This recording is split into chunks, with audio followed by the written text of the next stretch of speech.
میں اپنی ساری قوم کو کہنا چاہتا ہوں کہ دیکھیں یہ جو برا وقت ہے یہ ایک اللہ کا نظام ہے، اس میں ہمیں صبر کرنا چاہیے، کوئی ہمیں اس میں دل برداشتہ نہیں ہونا چاہیے۔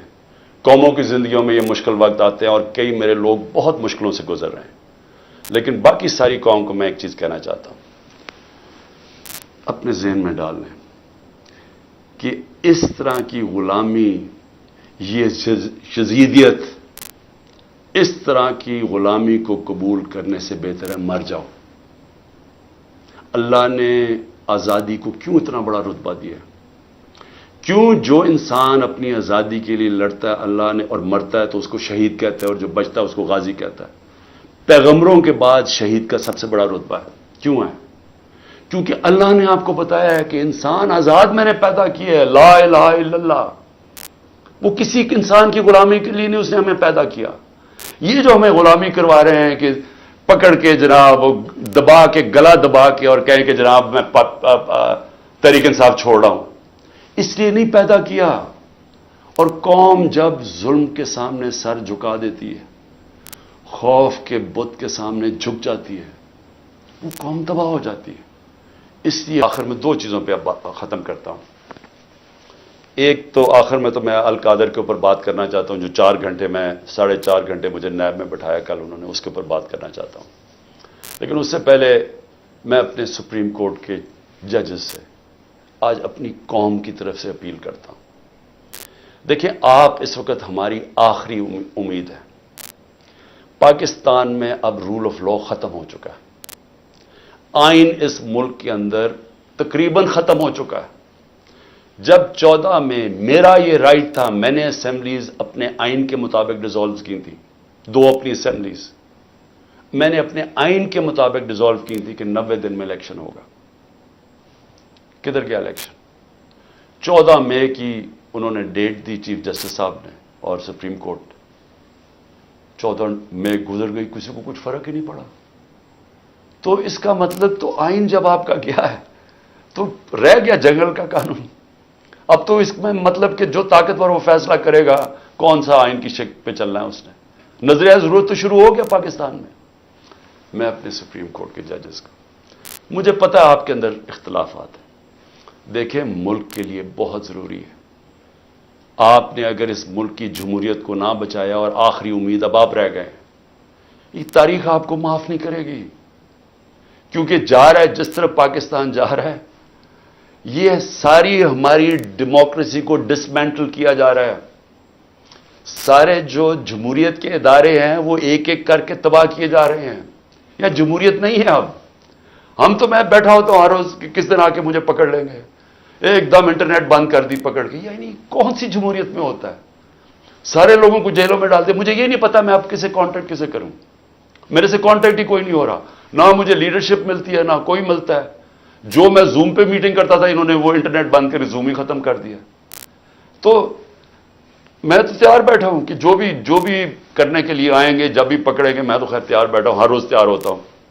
لیکن میں آپ سے سپریم کورٹ کے ججز صاحبان، دیکھیں قوم آپ کی طرف دیکھ رہی ہے، اور یہ آپ کی یونٹی اس قوم کے لیے بہت ضروری ہے۔ آپ کے اوپر اب ہے کہ اس ملک کی جمہوریت کے لیے سٹینڈ لیں۔ آپ کے لیے ضروری ہے کہ اس ملک کو آپ بچائیں کہ یہ ٹوٹل جنگل کا قانون، بنانا ریپبلک بن رہا ہے ہمارا ملک۔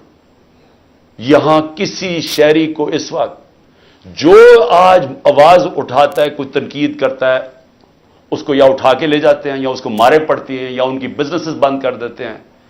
یعنی یہ تو ایسے لگ رہا ہے کہ ہم وہ ہٹلر کے گسٹاپو کے دنوں میں بیٹھے ہوئے ہیں۔ یعنی ہمارے لیے تو وہ دن آ گئے۔ تو معزز سپریم کورٹ کے ججز صاحبان، یہ آپ کے اوپر بہت بڑی ذمہ داری ہے، اور اللہ ان لوگوں کو، جن لوگوں کو ذمہ داری دیتا ہے، ان کے اوپر امتحان بھی بڑا ڈالتا ہے۔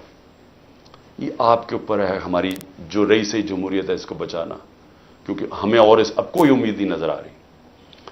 آخر میں القادر کے اوپر دیکھیے چیزیں، اب آپ نے ایسے سمجھ رہے ہیں کہ یہ ساری جو ایک کیبنٹ کے اندر فیصلہ ہوا تھا 3 دسمبر 2019 میں.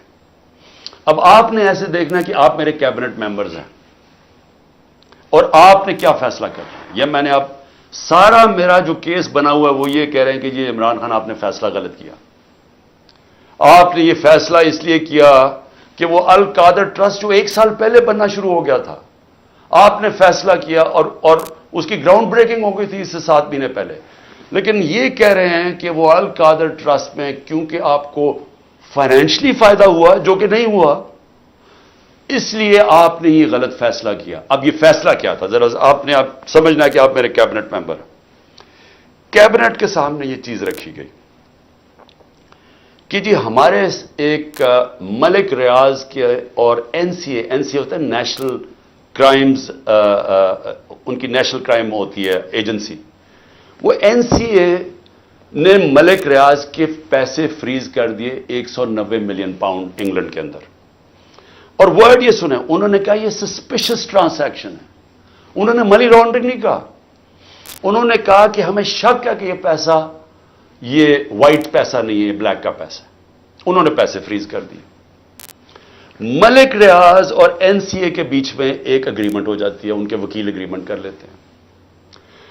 اس اگریمنٹ کے تحت یہ فیصلہ ہوتا ہے، ملک ریاض کہتا ہے کہ یہ جو 190 ملین پاؤنڈ ہے یہ میں پاکستان میں جو میں نے سپریم کورٹ کو وعدہ کیا تھا، جو میرے اوپر جرمانہ لگا تھا، میں یہ اس اکاؤنٹ میں ڈالنا چاہتا ہوں سپریم کورٹ کے. ہماری کیبنٹ کے سامنے اب یہ آتا ہے کہ آپ کے پاس 2 چوائسز ہیں. اگر آپ اس کو یہ اگریمنٹ کو کانفیڈینشل رکھیں گے، یعنی آپ کیبنٹ کے اندر کھولیں گے نہیں، کیونکہ انہوں کا یہ تھا کہ جب کیبنٹ میں اگریمنٹ کھلے گی تو وہ پبلک ہو جائے گی، کیونکہ کیبنٹ کے منٹس پبلک ہو جاتے ہیں. تو انہوں نے کہا کیونکہ وہ پبلک ہو جائے گی اس لیے ہم اس کو کانفیڈینشل رکھتے ہیں، لیکن اگر عدالت کھولنا چاہے تو وہ کھول سکتی ہے، یا کوئی ایجنسی نیب کوئی کھولنا چاہے کھول سکتی ہے. یہ تھی اگریمنٹ. لیکن اگر آپ یہ نہیں مانتے، اب یہ ذرا غور سے سنیں، اگر آپ اس کو کانفیڈینشل نہیں رکھتے تو آپ کو پاکستان کی گورنمنٹ کو برطانیہ کے اندر جا کے کیس کرنا پڑے گا.